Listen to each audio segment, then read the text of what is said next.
नमस्कार दोस्तों, स्वागत है आपका उत्तराखंड समाचार में। तो आइए बात करते हैं आज यानी 19 जून 2020 की तमाम बड़ी खबरों और मुख्य समाचारों को। सबसे पहले ले चलते हैं आपको कोरोना अपडेट की ओर। उत्तराखंड में गुरुवार को मिले 80 कोरोना संक्रमित, 2102 पहुंची मरीजों की संख्या। उत्तराखंड में कोरोना संक्रमित मरीजों का ग्राफ बढ़ता ही जा रहा है। गुरुवार को प्रदेश में 80 कोरोना संक्रमित मिले हैं। इसके साथ ही अब प्रदेश में संक्रमित मरीजों का आंकड़ा 2102 पहुंच गया है। स्वास्थ्य विभाग की ओर से जारी हेल्थ बुलेटिन के अनुसार देहरादून में 27, अल्मोड़ा में 13, नैनीताल में 6, चमोली में 3, हरिद्वार में 5, पौड़ी में 19, रुद्रप्रयाग में 4, टिहरी और उत्तरकाशी में एक संक्रमित मरीज सामने आया है। प्रदेश में अब तक 1386 संक्रमित मरीज ठीक होकर घर लौट चुके हैं, जबकि 777 एक्टिव केस हैं। अब तक 26 कोरोना संक्रमित मरीजों की मौत हो चुकी है। अगली खबर है, अब बसों में सफर करना हुआ महंगा, 2 गुना हुआ किराया। उत्तराखंड में अब बसों से सफर करना महंगा हो गया है। उत्तराखंड सरकार ने प्रदेश में बसों के किराए में 2 गुने से अधिक वृद्धि कर दी है। किराए में वृद्धि महामारी अधिनियम के प्रभावी रहने तक लागू रहेगी। एक्ट हटते ही बड़ा किराया कम हो जाएगा। कोविड-19 के चलते बसों में सोशल डिस्टेंसिंग के मानकों के अनुसार 50% यात्रियों को ही बैठाया जाएगा। अभी बसों का संचालन राज्य के भीतर ही होगा, लेकिन दूसरे राज्यों के लिए यात्रा शुरू होने पर वहां के रूटों पर भी बड़ी दरों से किराया लिया जाएगा। बृहस्पतिवार को सचिवालय में हुई मंत्रिमंडल की बैठक में इस प्रस्ताव पर चर्चा हुआ। अगली खबर है, प्रदेश में बिना लाइसेंस नहीं चल सकेंगी ऑनलाइन टैक्सी सेवा। प्रदेश में कोई भी व्यक्ति या एजेंसी बिना लाइसेंस ऑनलाइन टैक्सी का संचालन नहीं कर सकेगी। परिवहन विभाग ने इसकी नियमावली बना दी है। बृहस्पतिवार को प्रदेश मंत्रिमंडल की बैठक में उत्तराखंड ऑन डिमांड ठेका गाड़ी नियमावली 2020 को मंजूरी दे दी गई। नियमावली के अनुसार कोई भी व्यक्ति तब तक एग्रीगेटर के रूप में कार्य नहीं करेगा जब तक उसने लाइसेंस प्राप्त नहीं कर लिया हो। वे सभी जो फोन या ऐप से यात्री परिवहन सेवा दे रहे हैं, इस नियमावली के दायरे में आ गए हैं। नियमावली में लाइसेंस देने या उसके नवीनीकरण का आवेदन शुल्क 5000 रूपए रखा गया है। 5.5 वर्ष के लिए 10 लाख रुपए की बैंक गारंटी भी देनी होगी। नियमों की अनदेखी करने पर बैंक गारंटी जब्त हो जाएगी।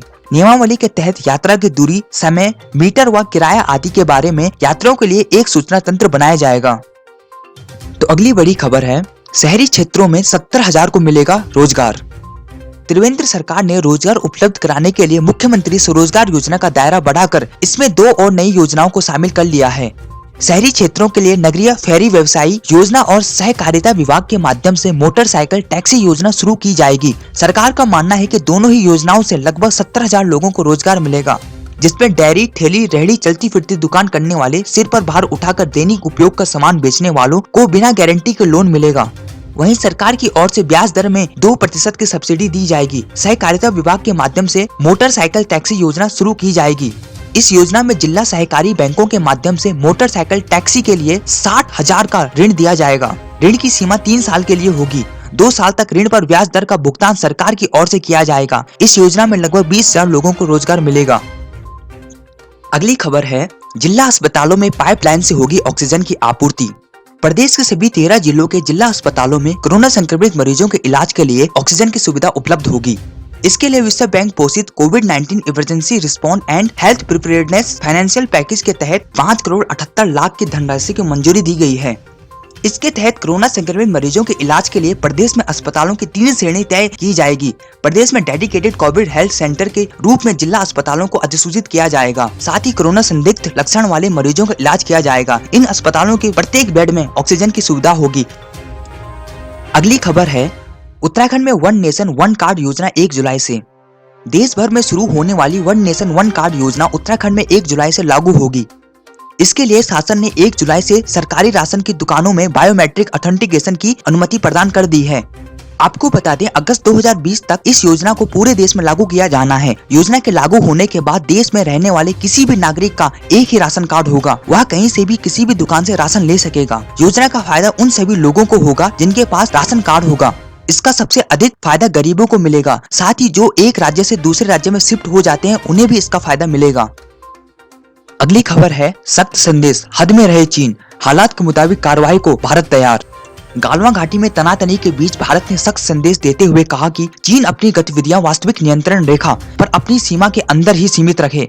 भारतीय विदेश मंत्रालय ने चीन को एलएसी में किसी तरह का बदलाव न करने की हिदायत देते हुए कहा, भारत अपनी अखंडता और संप्रभुता सुनिश्चित करने के लिए प्रतिबद्ध है। इसके लिए हम हालात के मुताबिक हर तरह की कार्रवाई के लिए तैयार हैं।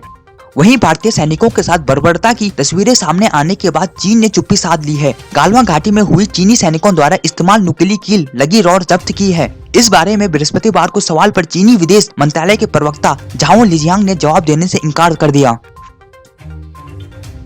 उत्तराखंड समाचार चैनल को सब्सक्राइब करें उत्तराखंड से जुड़ी तमाम छोटी और बड़ी खबरों को सबसे पहले देखने के लिए।